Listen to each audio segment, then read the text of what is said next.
자, 이번 시간부터는 부동산 입지론을 공부해 보겠습니다. 여기 입지론에서는 보통 한 작게는 2문제, 많게는 한 3문제 정도 나오는 그런 파트입니다. 자, 여기서는 입지라는 게 있고 입지 선정이라는 표현이 있는데, 입지라는 것은 어떤 입지 주체가 차지하고 있는 장소, 이걸 얘기합니다. 장소. 그 다음에 입지 선정이라는 것은 어떤 입지 주체가 찾고자 하는 최적의 입지를 찾아 나가는 과정, 이거를 입지 선정이다, 이렇게 해줍니다. 예를 들어서 어떤 백화점이 어디에 있다, 몇 번째에 있다, 이걸 입지했다 해주는 거고, 그 다음에 입지 선정은 내가 빵집을 하려고 하는데 빵집을 어디서 하는 게 좋을래나 하고서 찾아 나가는 그런 걸 있죠. 이걸 입지 선정이다, 이렇게 줍니다. 요거는 이제 정적인 개념이네요. 특정 입지를 점하고 있는 장소를 얘기하니까. 요거는요, 동적인 개념이다. 계속 그 움직이면서 뭔가를 찾고자 하는 과정이니까 동적인 개념이다. 그리고 요거는 둘 다 공간적인 개념 맞죠? 특정 공간을 점하고 있거나 공간을 찾고자 하는 거니까. 다만 입지 선정은 시간적인 개념이 매우 중요합니다. 그러니까 언제 이걸 입지하냐, 요것도 아주 중요하겠죠.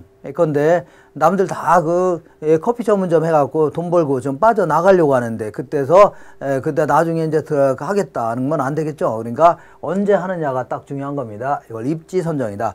근데 입지 선정은 여러 가지 중요성이 상당히 중요하죠.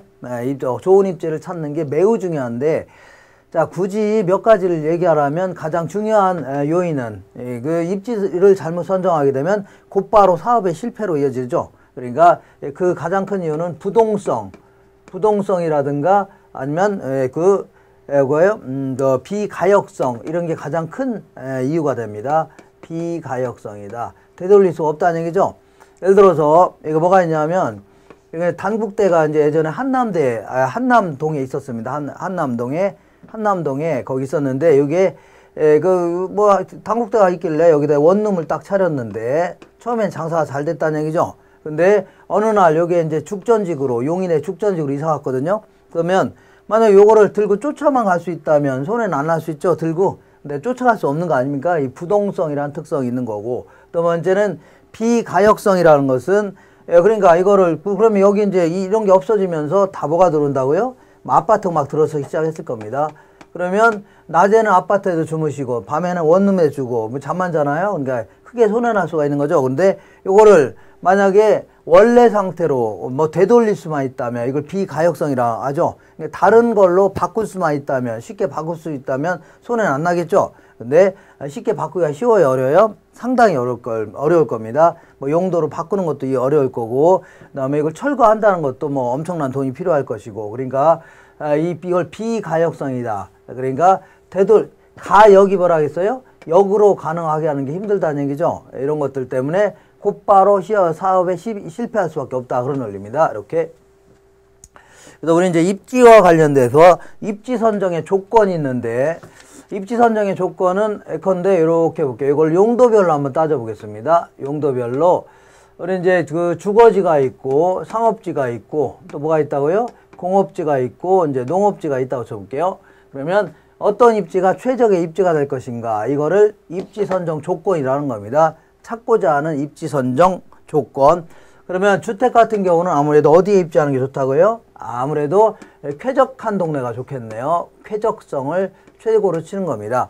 그 다음에 교통도 좀 편리해야 되죠. 그리고 또한 근처에 병원 같은 거 이런 게 있다면 아주 좋겠네요. 그러니까 그 편리성, 이것도 아주 중요한 입지 요인이 될 수가 있을 겁니다. 좋은 입지가 될 수 있다. 그 다음에 상업지는, 자, 그야말로 이거는 상가 아닙니까? 그러니까 좀 지저분하더라도 일단은 수익성을 최고로 치는 겁니다. 돈이 일단 잘 벌려야 될 거 아닙니까? 수익성을 최고로 친다. 그 다음 공장 같은 경우는요, 아무래도 생산비라든가, 자, 아니면은 생산비 일종이지만 수송비, 이런 게 절감될 수 있는 곳 있죠? 이런 게 최고의 공장 입지가 될 수 있다, 그런 얘기입니다. 그 다음에 농지 같은 경우는 아무래도 농사가 잘 지어져야 되죠? 그러다 보니까 그 기후라든가 아니면 토양, 이런 게 좀 좋아야 되겠네요. 농사 짓기에 좋은 땅이어야 된다, 그런 얘기입니다. 그래서 이제 과거에는 요거에 대해서 다음 중 뭐 주택에 대한 입지 조건 중 바람직하지 않은 것은 이렇게 해서 뭐 겨울엔 좀 따뜻하고 여름엔 시원하다 뭐 이런 여러 가지 뭐 이런 얘기를 하고 그랬는데 요 근래 들어서 이런 걸 거의 안 물어봅니다. 그러면 도대체 어디서 물어보냐면 뒷부분에 이제 이런 게 써 있긴 할 겁니다. 근데 그런 것들이 중개 활동에 있어서는 아주 중요한 얘기지만 우리 실전에서는 실제 문제에서는 거의 안 물어봅니다. 왜냐하면 그런 거 냈다면 다 맞추잖아요. 그러니까 이 변별력을 높이기 위해서 다른 걸 냅니다. 다른 건 뭘 내냐면 이 외국에 있는 학자들이 있죠. 학자들이 내놓은 어떤 논문들을 좀 가지고 자꾸 냅니다. 논문들. 그래서 이 주택과 관련돼서는 뭐 별다른 논문이 있는 건 아니고 보편 타당한 이론인 뭐 최적의 주거 입지다. 요거에서 간단히 좀 알아보시면 되고, 그다음에 상업지와 관련돼서 누가 얘기한 이론이냐면 레일리라는 사람이 내놓은 이론이 있거든요. 이거를 소매 인력 법칙. 그 다음에 크리스탈러라는 사람이 얘기하는 중심지 이론이라는 게 있습니다. 크리스탈러입니다. 그 다음에 허프라는 사람이 얘기하는 확률적 상권 모형. 요 세 가지 모형을 중심으로 해서 정의를 해둘 필요가 있습니다. 그리고 나머지 것들은 한마디 정도만 기억하시면 충분합니다.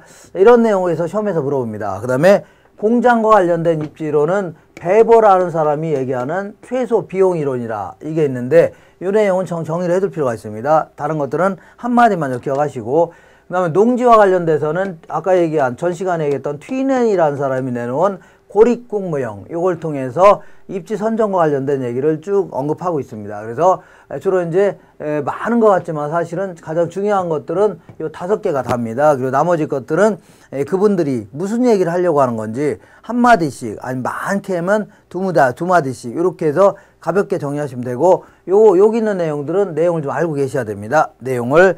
그래서 앞으로 공부할 내용이 이런 학자들이 내놓은 내용들을 좀 공부하는 거다. 이런 식으로 좀 정리하시면 됩니다. 내용들을. 자, 그러면 입지 선정과 입지 경쟁이다 해서 이거 뭐 여러 번 나왔는데, 입지 선정은 뭐 예컨대 어떤 지역이 사거리 같은 데는 입지 잉여가 아주 높죠. 입지 잉여가 뭐라고 했어요? 그 다른 건 다 뭐 다른 건 다 무시하고 입지가 좋아서 생기는 잉여 있죠. 이거를 뭐라 한다고요? 입지 잉여다 이렇게 얘기합니다. 대학교 앞에 같은 경우는 똑같은 분식점인데도 불구하고 대학교 코앞에 있는 사거리 같은 건 무지장 잘 되죠. 이런 게 이제 입지가 좋아서 생기는 잉여다 해줍니다. 그러면 그러한 좋은 입지는 서로 좋은 장소를 차지하려고 입지 경쟁이 치열할 수밖에 없는 겁니다. 입지 경쟁이 치열하다는 얘기는 결국은 거길 차지하려고 돈을 가장 많이 지불하겠다는 사람 있죠. 그런 사람이 입지할 수밖에 없으니까 그러한 그 입지가 좋은 곳은 가격이 당연히 집가가 올라갈 수밖에 없는 겁니다. 부동산 가격도 올라가고. 그러니까 자, 그런 얘기를 거기 써놨을 거고, 그 다음에 지금부터 주요한 입지론을 쭉 한번 살펴볼 건데, 자, 먼저 그 입지론과 관련돼서는 이런 얘기 좀 간단히 좀 확인한 다음에 넘어가겠습니다. 입지론은 보통 입지 선정론을 두 가지를 다 합쳐서 입지 선정론, 입지 이론이라 이렇게 얘기합니다. 두 가지 합쳐서 먼저 입지론이라는 거하고 적지론, 이걸 합쳐서 입지 선정 이론이다, 아니면 입지 이론이다 이렇게 합니다. 보통 이제 입지론 하면은 주어진 용도가 있다. 그러면 이 용도를 어디서 하는 게 좋을래나, 이거와 관련된 이론을 입지론 해줍니다. 예를 들어 내가 좀 빵집을 하려고 하는데, 빵가게를 하려고 하는데 이걸 어디서 하는 게 좋을래나, 어디에다가 하는 게 좋을래나, 이거와 관련된 이론을 뭐라 한다고요? 입지론 해줍니다. 입지론. 근데 요거는 자, 뭐와 관련되어 있는 거라고요? 부동산과 관련되어 있는 겁니다. 예를 들어서 지하철역 앞에 있는 땅을 이쪽으로 가져올 수 있다면 이런 이론 불필요하죠? 꼼짝 못하니까 이런 이론이 생기는 겁니다. 적지론은 주어진 땅이 있다, 주어진 토지가 있는데 이 토지에다가 무엇을 하는 게 최적의 입지가 될 것인가, 이거와 관련된 이론을 적지론 해줍니다. 예를 들어서 어떤 땅이 있는데 여기다 무슨 용도로 쓰는 게 가장 그 최고의 입지가 될 것인가, 이거와 관련된 이론을 얘기합니다. 근데 이거는 용도의 다양성과 관련돼 있겠죠. 용도의 다양성. 왜 그러냐면 이 땅을 하나의 용도로밖에 못 쓰게 돼 있다. 그럼 이런 이론 불필요하죠. 다양한 용도로 쓸 수 있으니까 이런 이론이 나왔다. 이렇게 알고 계시면 되겠네요. 이렇게.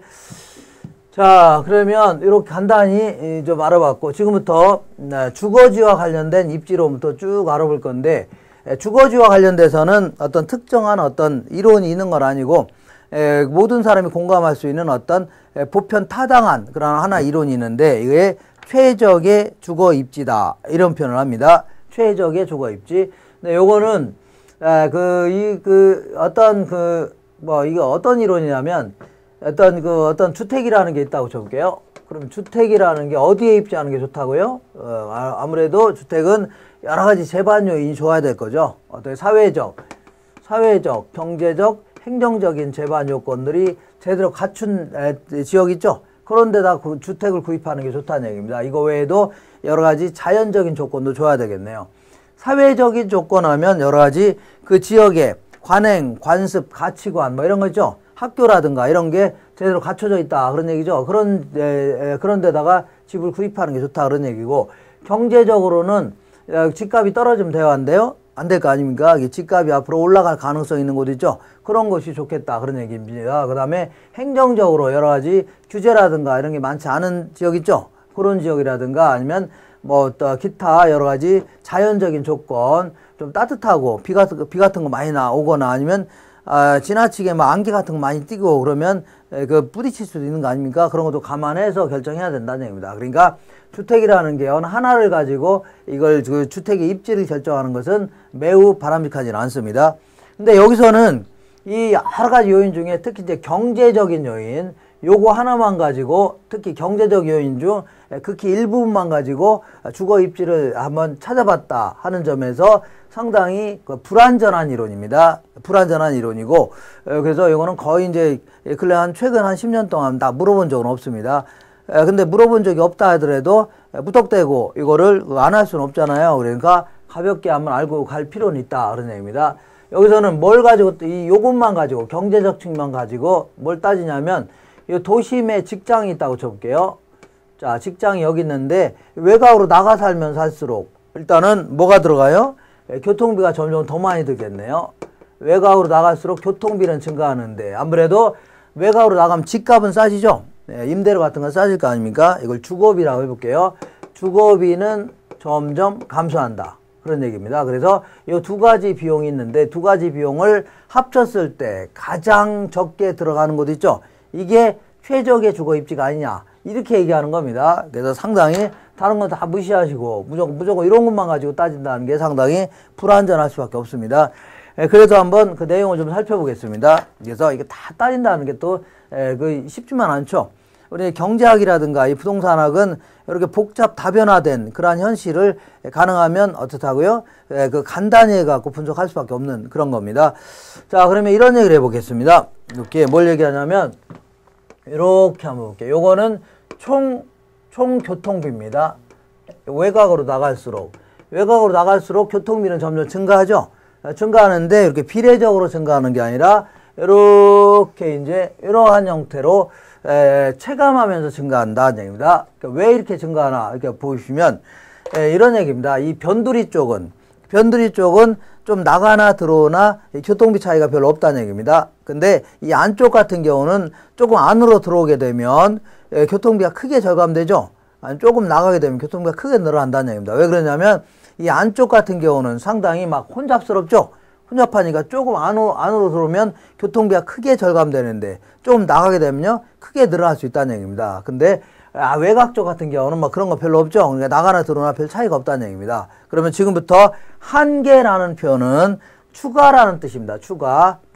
한 단위 증가함에 따라 이런 뜻입니다. 여기서는 경제학에서. 그래서 도심 한복판에 살다가 1km 나가 산다고 쳐볼게요. 이제 나가 살게 되면 교통비는 증가하겠죠? 이만큼 교통비가 증가하겠네요. 이거 나가게 되면 이만큼 교통비가 증가한다. 또 여기 살다가 또 이렇게 나가게 되면 또 교통비 얼만큼 증가해요? 이만큼 증가한다.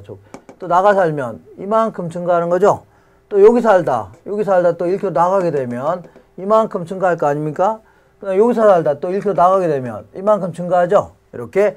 자, 그러면 외곽으로 나감에 따라서 이 교통비는 증가는 하지만 점점 증가하는 그 정도는 줄어든다는 얘기죠. 왜 이런 형태로 그려지냐면, 이 외곽 쪽 같은 경우는 여기 살다가 나갈 경우 교통비가 조금 증가하고 들어오면 조금 감소한다는 얘기입니다. 그러니까 외곽 쪽은 교통비의 차이가 있다고 없다고요? 별로 거의 없다는 얘기입니다. 근데 이 안쪽을 보겠습니다. 안쪽은 여기 살다 도심으로 들어오게 되면 교통이 확 줄어들고 또 조금 나가게 되면 확 늘어난다는 얘기죠. 왜 늘어나냐면 우리 이제 그 도심 쪽 같은 경우 막 백화점이 오고 막 굉장히 질비하죠. 막 상당히 복잡하죠. 그러니까 조금 안으로 들어오게 되면 교통비가 크게 절감되는데 조금 나가게 되면요 교통비가 크게 증가할 수 있다는 얘기입니다. 그런 의미에서 상당히 혼잡스러우니까 이런 형태가 나타납니다. 요거 이제 그림의 형태를 좀 그려보겠습니다. 자, 지금부터 1km 나감에 따라서 증가되는 교통비, 요거를 한계 교통비 이렇게 표현합니다. 1km 나감에 따라 증가되는 교통비, 나감에 따라 증가되는 교통비 이렇게 그린다면 이걸 좀 이쪽에다가 좀 크게 그려볼게요. 1km 나감에 따라 증가되는 교통비가 이 정도 된다. 1km 나감에 따라 증가되는 교통비 이렇게 전부 그려본다면 어떻게 그린다고요? 이러한 형태로 그릴 겁니다. 이걸로 한다고요? 한계 교통비용 곡선이다. 교통비용 곡선이다. 이렇게 해볼게요. 한계 교통비용. 자, 이번에는 요거 총 주거비에 대해서 알아보겠습니다. 요거는 총 교통비고 얘는요 총 주거비. 이렇게 임대료 같은 거 생각하시면 됩니다. 임대료. 자, 그래서 외곽으로 나갈수록 임대료는 점점 하락하겠죠. 점점 하락하는데 어떤 식으로 하락하냐면 이러한 식으로 하락한다. 그런 얘기입니다. 하락한다. 왜 이런 식으로 하락하냐면 이 아주 변두리 같은 경우는 임대료가 좀 나가나 들어가나 임대료 차이가 별로 없다는 얘기죠. 근데 이 안쪽 같은 경우는 임대료 차이가 굉장히 크다는 얘기입니다. 임대료를 생각하시면 됩니다. 왜냐하면 이 도심 쪽 같은 경우는 조금만 안으로 들어가게 되면 뭐가 있다고 하면 막 백화점 같은 거 들비하죠. 근데 조금만 나가게 되면 그런 게 별로 없으니까 지가 차이가 상당히 크다는 얘기입니다. 주거비 차이가. 근데 이제 외곽 쪽 같은 경우는 나가나 들어오나 별 차이가 없다. 그런 얘기 하는 겁니다. 그러다 보니까 만약에 여기 살다가 1km 나가서 한다고 쳐볼게요. 그러면 주거비가 이만큼 감소하겠죠. 1km 나감에 따라서 감소되는 주거비. 여기 살다 또 1km 나가게 되면 이만큼 감소하겠죠. 1km 나감에 따라 감소되는 주거비. 1km 나감에 따라서 감소되는 주거비. 1km 나감에 따라 감소되는 주거비. 이렇게. 그러니까 이 외곽 쪽은 임대료 차이가 별로 없다는 얘기입니다. 근데 안쪽 같은 경우는 조금만 뭐 길만 건너더라도 엄청나게 막 백화점 같은 거 즐비하다면 그런 동네 아파트 같은 건 굉장히 비싸다는 얘기고 조금만 떨어지게 되면 크게 차이가 난다. 그렇게 생각하시면 됩니다. 이렇게. 근데 이제 한 달 동안에 이 그 교통비, 버스비하고 그 다음에 임대료 같은 거 생각해 볼게요. 한 달 동안에 버스비하고 그 다음에 임대료 생각한다면 아무래도 임대료가 훨씬 더 좀 비쌀 겁니다. 그잖아요? 그리고 그래서 임대료가 일단 높게 출발하는 겁니다. 높게. 그리고 아주 외곽 쪽 같은 경우는 임대료가 굉장히 싼 데도 굉장히 많죠. 거의 뭐 헐값인데도 많이 있으니까 높게 출발해서 낮게 떨어진다. 이렇게 생각하시면 됩니다. 그래서 1km 나감에 따라 감소되는 주거비. 이만큼이라 쳐볼게요. 1km 나감에 따라 감소되는 주거비. 이렇게 1km 나감에 따라 감소되는 주거비. 이렇게 해서 높게 출발해서 낮게 떨어진다. 이렇게 해서 통계를 이렇게 낸 겁니다. 이렇게 학자들이. 그래서 이러한 식으로 이걸 뭐란다고요? 한계 주거비용 곡선이다. 1km 나감에 따라서 주거비는 감소한다고 했죠? 감소되는 주거비들을 쭉 연결한 거다. 그런 얘기죠? 한계 주거비용 곡선이다. 그러면 한계 교통비용과 한계 주거비용이 만나는 요 지점 있죠? 요 지점이 이게 바로 최적의 주거 입지다. 이때가 비용이 가장 적게 드는 지점이다. 이렇게 언급하고 있습니다. 왜 그런가 볼게요. 이 지점이 최적의 주거 입지인데 왜 그러냐면 만약에 도심 한복판에 살다가 1km 나가 산다고 쳐볼게요. 나가 살게 되면 일단은 교통비는 증가하죠. 교통비는 이만큼 증가하네요. 교통비가 증가하는 것은 이거는 손해죠. 나가면. 근데 1km 나가게 되면 주거비는 이만큼 감소한다는 얘기죠. 나감에 따라 주거비는 감소한다고 했죠. 그러니까 요거는 이문이래요. 그러니까 손해보다 이문이 크다는 얘기죠. 나가서 하는 게 유리하다는 얘기입니다. 그럼 여기까지 왔다고 쳐볼게요. 여기까지 왔는데 여기서 1km 나가서 한다고 쳐볼게요. 나가서 하게 되면 교통비는 이만큼 증가하죠. 손해나네요. 교통비 증가하는 것은. 근데 주거비는 이만큼 감소하죠. 이건 이문이죠.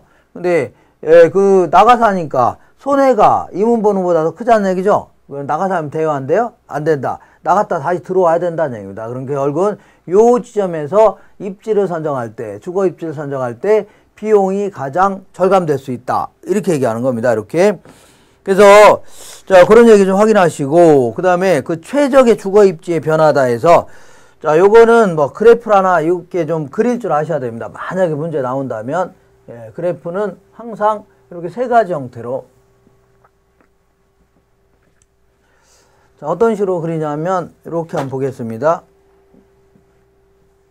여기 보시면 자 그래프 한 3개 정도 한번 그려볼게요. 하나, 그다음에 2개, 3개. 그래서 항상 요게 이제 이게 물어볼 가능성 뭐 많지는 않지만 항상 한 개 교통비용을 좀 완만한 형태, 한 개 주거비용을요 좀 급한 형태 이렇게 그려야 됩니다. 교통비용, 주거비용, 한 개 교통비용, 그 다음에 한 개요 주거비용, 이렇게 주거비용, 한 개 교통비용, 얘는 말 한 개 주거비용 이렇게 그린다면 먼저 소득 수준이 그 최적 주거입지의 변화다 해서 소득 수준이 변했다.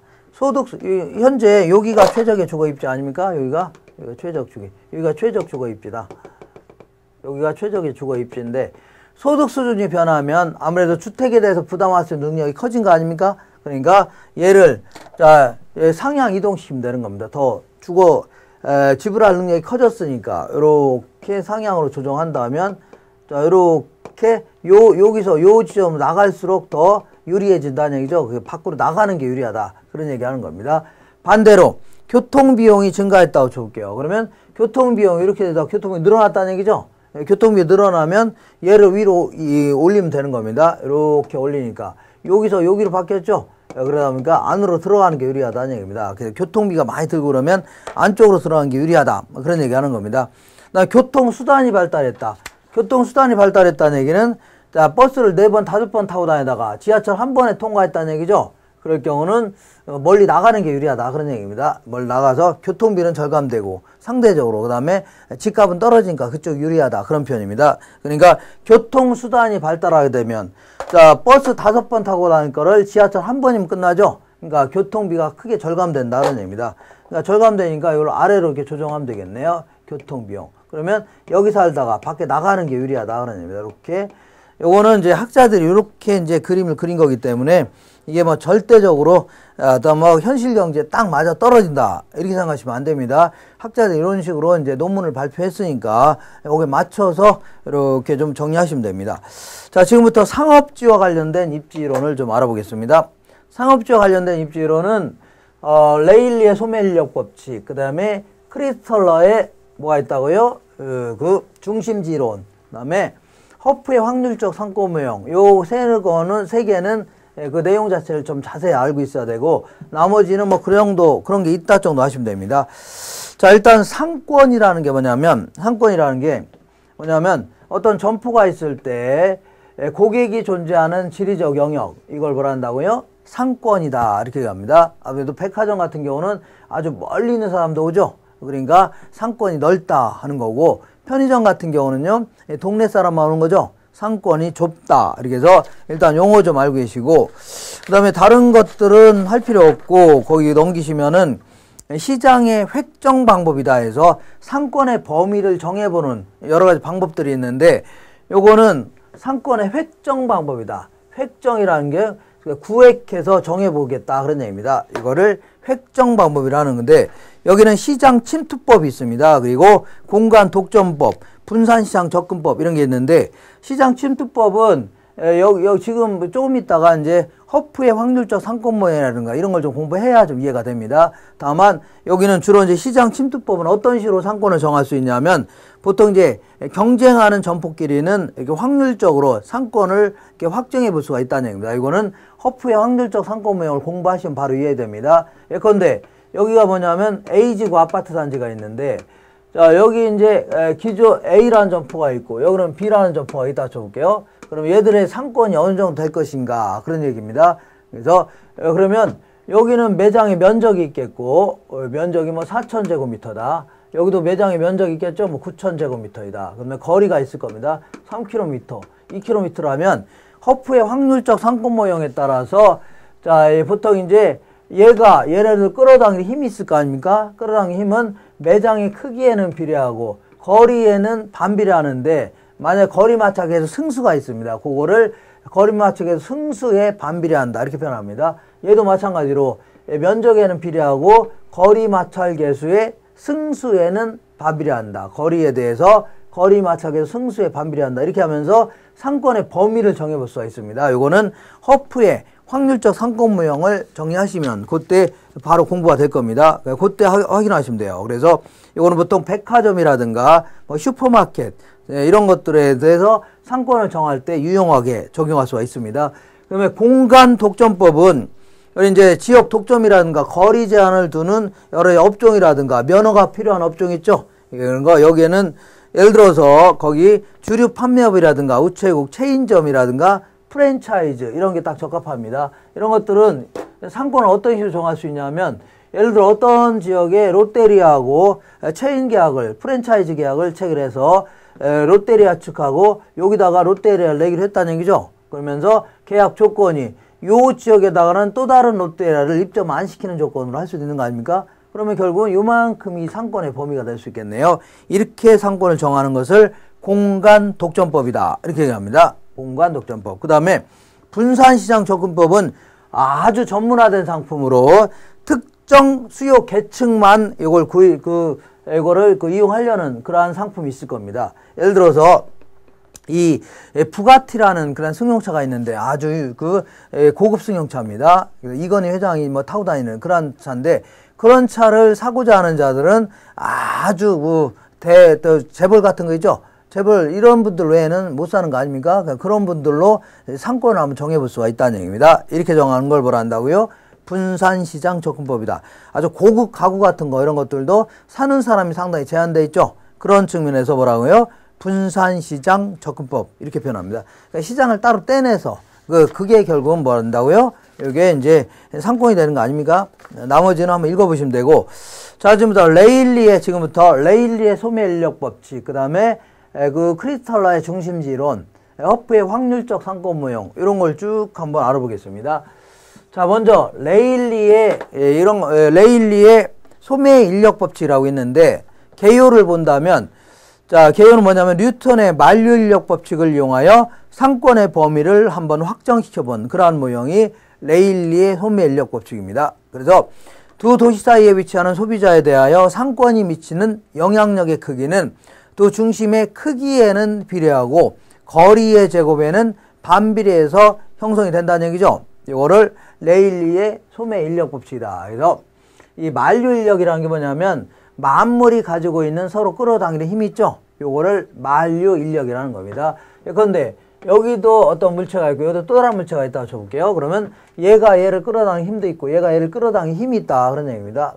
그때 얘가 얘를 끌어당기는 힘은 어쨌거나 이 물체의 크기에는 비례한다. 질량에는 비례하고 이것도 거리가 자꾸 멀어지면 끌어당김이 약해지겠죠. 그래서 거리의 제곱에는 반비례한다. 이게 이제 뉴턴의 이제 중력 모형이 되는 겁니다. 물론 그 앞에 이제 상수가 이제 붙지만 어쨌거나 기본적인 논리는 요겁니다.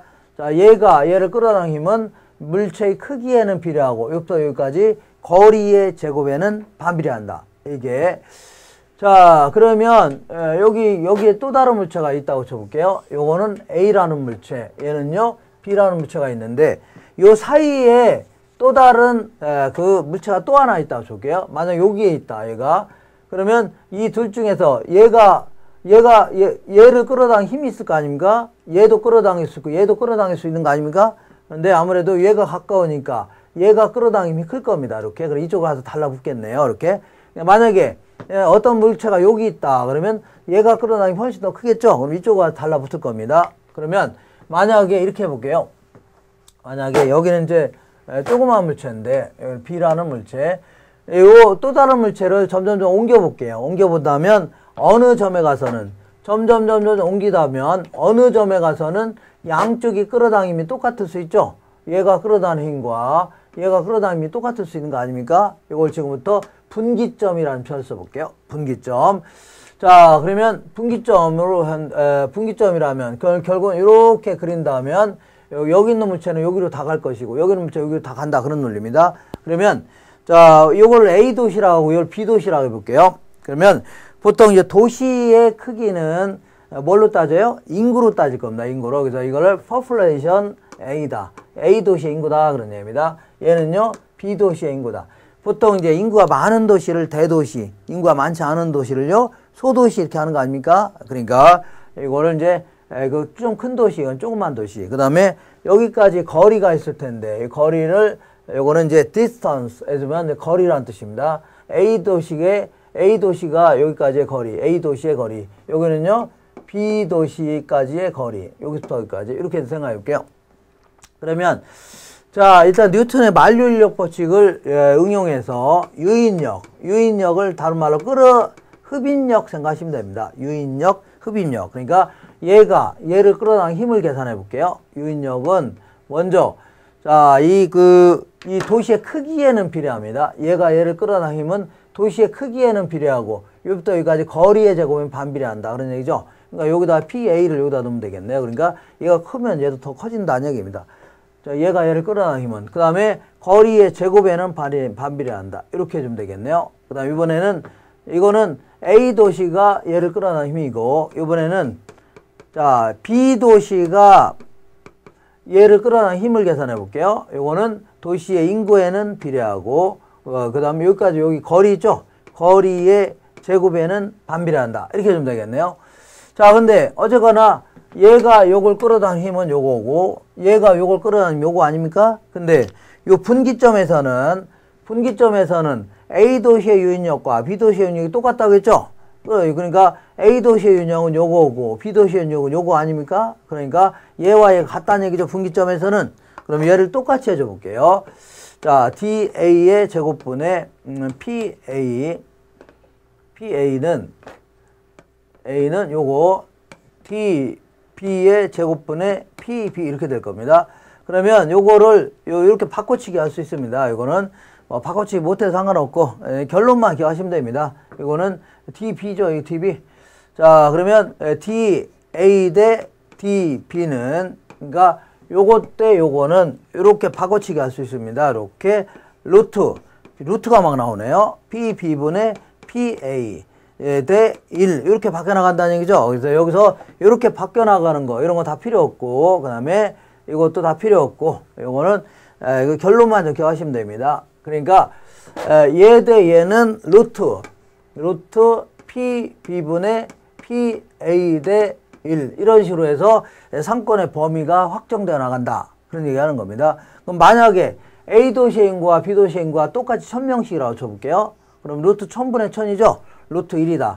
그러면 이 루트를 이렇게 벗기려면 이 안에 있는 걸 제곱의 형태로 바꿔놓으면 됩니다. 안에 있는 거를. 예를 들어서 루트 4다. 그럴 경우는 안에 있는 걸 제곱의 형태로 바꾸면 2의 제곱이죠. 그러면 얘랑 이게 없어지니까 2가 된다. 그런 얘기입니다. 그럼 요것도 안에 있는 거를 제곱의 형태로 바꿔놓으면 1의 제곱은 1입니다. 그러니까 얘랑 없어진 게 1이다. 그러니까 1대1 이렇게 된다는 얘기입니다. 그러니까 A 도시와 B 도시 인구가 똑같다면 상권의 경계는 딱 중간이 된다. 그런 얘기 하는 겁니다.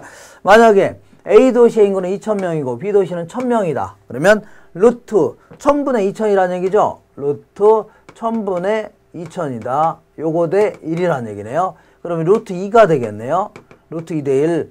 그러면 루트 2는 이거 큰일 났네. 이거 일반 계산기로 계산하기 아주 힘드네요. 이거 안을 제곱의 형태로 바꿔놔야 되는데 어떻게 해요? 이런 것들은 그냥 요거 뭐 나오면 만약에 이렇게 나옵니다. 그냥 1.4를 두 번 곱하면 뭐라 한다고요? 2가 됩니다. 1.4 곱하기 1.4 이렇게 해주면 2가 된다는 얘기죠. 그러니까 얘랑 없애면 1.4 대 1 이런 식으로 해서 상권이 정해진다. 요거 하나만 기억하시면 됩니다. 루트 2는 뭐라고요? 1.4 정도 된다. 그러니까 결론적으로 한다면 A 도시가 B 도시보다 2배 정도 크다면 상권의 경계는 1.4 대 1 이런 식으로 A 도시 쪽으로부터 1.4배 정도 떨어진 것도 있죠. 요게 바로 상권의 경계가 된다는 얘기입니다. 그래서 결론적으로 얘기한다면 이렇게 볼게요. 여기 있는 사람들은 다 어디로 간다고요? 여기로 가고. 이렇게 경계가 정해졌으면 여기 있는 사람은 다 이쪽으로 간다. 여기는 조그만 소도시 같은 경우는 여기로 가고 조그만 마을 사람은 이쪽으로 간다. 그런 얘기 하는 겁니다. 이게 이제 결론입니다. 이렇게. 자, 근데 요거에는 문제점이 있다. 이거 아주 뉴턴의 만류인력 법칙을 원용해서 이렇게 어떤 상권의 경계를 정해봤다는 아주 약간 고차원적인 그런 형태로 상권에 정했는데 이것도 문제가 좀 많습니다. 어떤 문제가 있냐면 이런 얘기예요. 만약에 이 사람의 논리를 하면 여기 있는 사람은 무조건 어디로 간다고요? 여기로 간다 그런 얘기인데 만약에 이쪽에 큰 강이 있다고 쳐볼게요. 강이 있다면 여기 이쪽으로 가는 저쪽으로 가는 게 낫겠죠? 그러니까 자연적인 장애의 요인 이거 전혀 무시했다 그런 얘기입니다. 전혀 무시했고 그 다음에 요거는 예전에 이제 우마차 시절에 그냥 막 걸어 다닌 거 생각하시면 됩니다. 그 다음에 여기 있는 사람이 고소득층 거주자다. 그럴 경우는 뭐 이런 사람들은 이게 조그만 소득이 가야 자기들 필요한 명품 없죠? 그러니까 어디로 간다고요? 대도시로 간다 그런 얘기입니다. 이러한 어떤 그 구매 성향 이런 거 다 무시했다는 얘기죠. 그리고 고소득층 같은 경우는 차들도 다 있잖아요. 그래서 요즘에 어떤 그 논리하고는 거의 안 맞는다는 얘기입니다. 옛날에 우마차 시설에 또 가는 속도가 똑같을 경우 있죠. 그런 경우에나 이런 논리가 적용됐지. 요즘에야 아무리 멀더라도 차 끌고 다 다니는 거 아닙니까? 다만 요즘에 자꾸 논리도 생각하시면 안 되고, 옛날에는 뭐 그랬으니까, 뭐 거기에 이해하면서 접근하셔야 됩니다.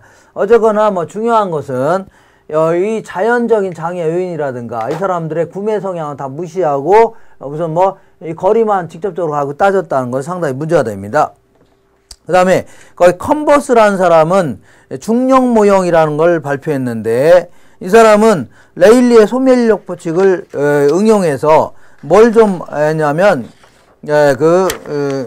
상권의 경계를 구하는 그 점을 여기 분기점이 얼마냐 이렇게 구체적으로 계산하는 공식을 한번 만들어 온 겁니다. 뭐 대단한 게 아니라 만약 여기부터 여기까지 그 DAB라고 해볼게요. 그러면 구체적으로 여기까지 거리가 몇 킬로냐, 여기부터 여기까지 몇 킬로냐 이걸 정해본 겁니다. 문장이 이런 얘기예요. 아주 간단히 계산한 겁니다.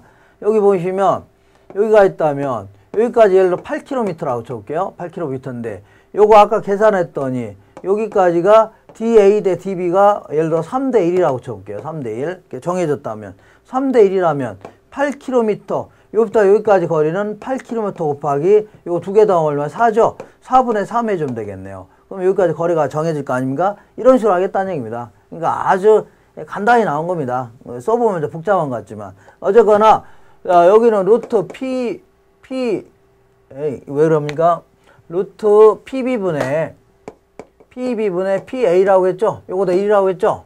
그러면 이렇게 해서 하면 되겠네요. 여기부터 여기까지 8km라면 DAB 아닙니까? 곱하기, 어떻게, DA를 구하려면, 여기부터 여기까지 거리를 구하려면 이렇게 해서 하면 되겠죠?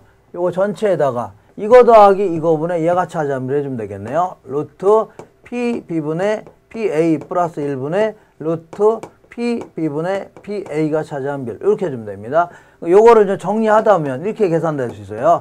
DAB를 1 플러스 루트 분자 분모를 바꾸면 됩니다. PA분의 PB 이렇게 해주면 되는데, 자, 이게 이제 18회 때 이걸 한번 계산하는 문제가 나온 적이 있었는데, 자, 근데 이걸 뭐 다 틀렸습니다. 다 틀렸고, 그냥 거의 다 틀렸고, 찍어서 문제 맞추신 분들 있죠? 그런 분들만 이제 맞췄습니다.